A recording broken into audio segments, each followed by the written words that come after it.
At first glance, 31-year-old Sean Michael Del Socorro looks a picture of perfect health. A smart, young professional who excels at his chosen field of work. Sean used to be an educator and a dean for the Northwestern Mindanao State's College of Science and Technology. Such achievement, especially in the academe, is a rare feat for someone his age.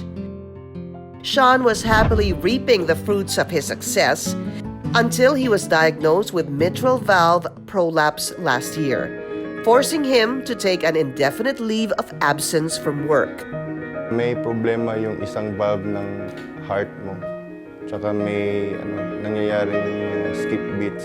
So, nangyayari is nagkakaroon ako ng mga palpitations. Hindi mo ma-predict kung kailan mangyayari. Mitral valve prolapse or MVP is usually a lifelong disorder. Many people with this condition never have symptoms and often comes as an unwelcome surprise. Yung first time na nangyari yan sa akin, mga around 2 a.m. kasi may ginagawa ko sa computer. May nararamdaman akong kakaiba yung feeling na parang nanginginig o di mapakali, kumakalubog dun sa sa heart mo. At that time, Sean was swamped with schoolwork and was put under a lot of stress. Sabi ko, siguro stress lang to kasi it's 2 a.m. na. I've been drinking mga energy drinks, ganun. I decided na mag-hospital kasi hindi talaga tumitigil. Nagpa-2D echo ako, nakita ng doktor na yun nga, meron akong mitral valve prolapse. Sean's heart condition severely limited the activities he can partake in. His inability to work plus being diagnosed with a heart condition seriously took a toll to Sean's well-being. Soon after, he struggled with anxiety as well. When I saw my doctor, he said, you try to relax, go to another place, magbakasyon ka. Gawin mo lahat ng gusto mo, yung para wala kang stress. Despite carefully managing his illness, Sean's heart condition can strike an emergency situation anytime and anywhere. Hindi mo ma-predict kung kailan mangyayari, basta na lang nangyayari. So, kailangan mo ng mga maintenance. May mga palpitations pa rin na nangyayari. And then, 11:20 in the morning of October 9 this year, Sean's most feared moment was coming its way. Before I take the meds, I have to consult my doctor. Waited around 3 to 5 minutes. The doctor did not reply. Pag mag-radio call ako or ask for emergency help sa mga kasama ko, 15-20 minutes pa yan sila darating sa'yo. Marami nang tumatakbo dun sa isip ko. But amid the panic and confusion, Sean remembered a call that would eventually save his life. Thank you for calling Konsulta MD. This is Dr. Tanig speaking. May I know who's on the line? Yes, I'm actually on the road, ma'am. It's actually an emergency. How would I know if I'm having a high blood pressure right now? Anong nararamdaman Without any apparatus? Anong nararamdaman mo ngayon? Nahihilo ka ba? Because I have an MVP. Sige, ganito na lang. Ikaw bang nagdadrive ng kotse o may driver Yes, ka? I am the driver. Then, uma-accelerate yung heart rate ko. So, sabi ko, baka mag-panic ako or anong mangyari dito sa akin. So, when I received the call, what happened is that, Doc, emergency po, sabi niya gano'n. Tapos sabi ko, oh sige, anong nararamdaman mo? Tapos sabi niya, nahihirapan siyang huminga, meron siyang MVP. Basta relax ka lang para hindi siya masyado ma-activate. Inhale, exhale lang habang ginagawa mo yung sinasabi ko. Okay? Kakalmayin mo lang yung patient. Tinanong ko rin kung nainom kung dun sa medications niya. Yung purpose ng Konsulta MD, yung ma-reach kami ng mga tao. Ang importante, pag kailangan mo ng doctor, makakausap mo siya. Thanks to the hotline, Sean was immediately able to talk to a doctor, helping him get through his predicament at that time through medical advice over the phone. Feel na may kasama na ako dun na doktor kahit wala pa ako sa hospital. Ito. Ayan, may clinic. O, sige, go. Punta ka na dyan.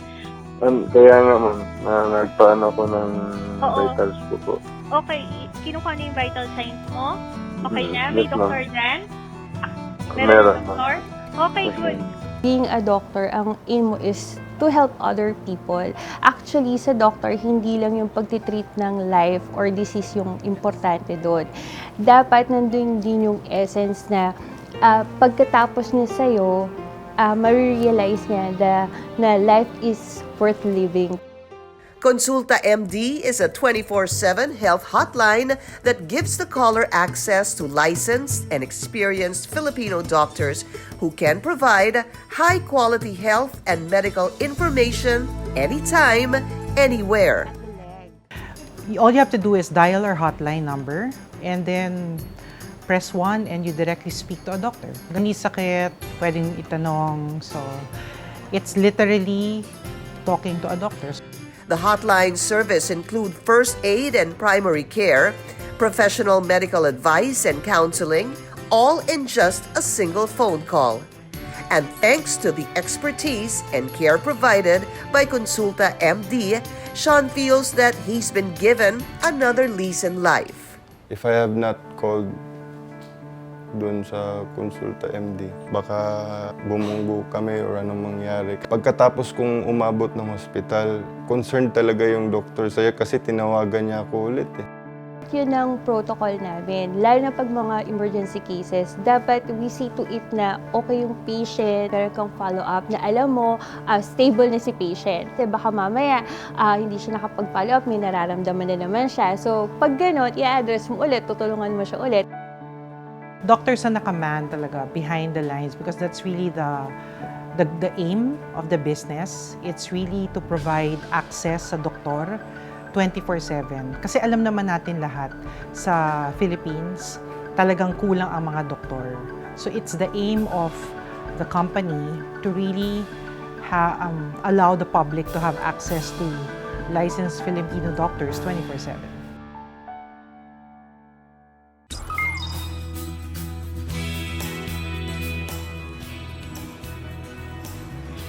Despite the economic growth and improvement of the country, the Philippine health sector still remains marred with multitudes of problems.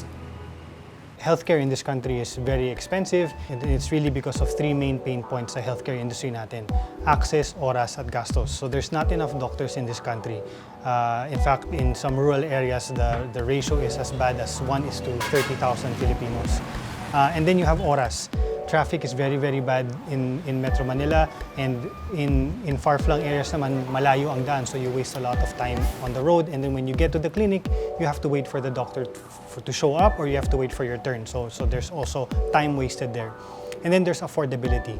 70% of healthcare spending in this country is spent out of pocket. According to a study of Konsulta MD, the average expenditure for health here in the country is 869 pesos up to 917 pesos, an overbearing amount, especially for those who are underserved. When you account for traffic, fuel costs, parking, the actual doctor's fee, we're spending on average about 800 to 900 pesos every time we visit our doctor. And you're not even counting the times na you go to the ER where you're probably spending 3,500, 2,500, or even 8,000 pesos after all of the tests. Money would always be a concern, especially for the poor. Despite recent reforms in the health sector, a lot of underprivileged Filipinos still take their health for granted due to monetary concerns. But this shouldn't be the case.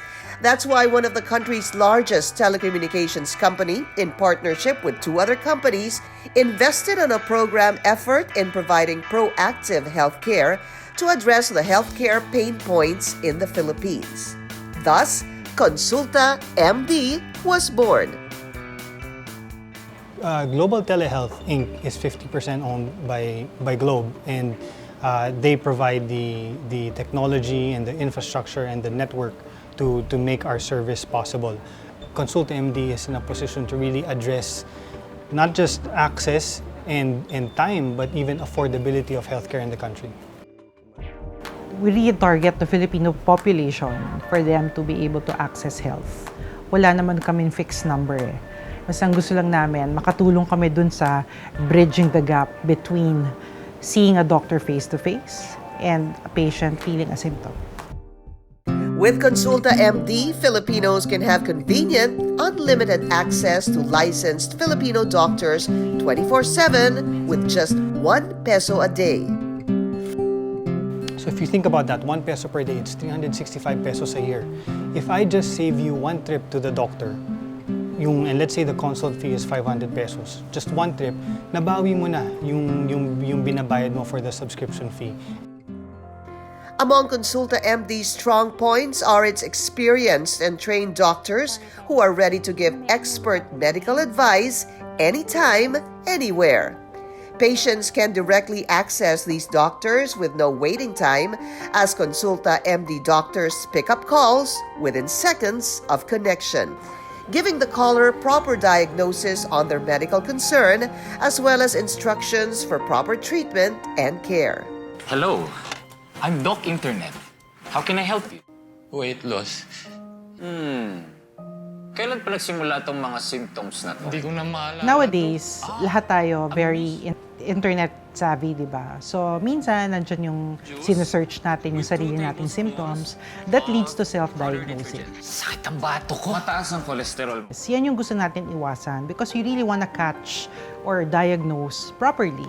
Kasi kalusugan yan ng pasyente. And a lot of patients have misdiagnosed themselves because of searching in the internet. So, isa rin yan aim ng company. It's also to promote health and be aware, make them aware on what they have. Health and well-being should always be one's utmost priority. And through breakthrough programs like Konsulta MD, Filipinos can now have convenient and accessible professional healthcare service. You have to take a step back even further than Globe. So Globe, as part of the Ayala network, serves really Ayala's vision of looking at two specific industries, and that's healthcare and education. So we represent that healthcare thrust. And I think Globe's involvement in telehealth further emphasizes Globe's focus on technology, on digitalization, and really furthering the technology side and building the economy in that way.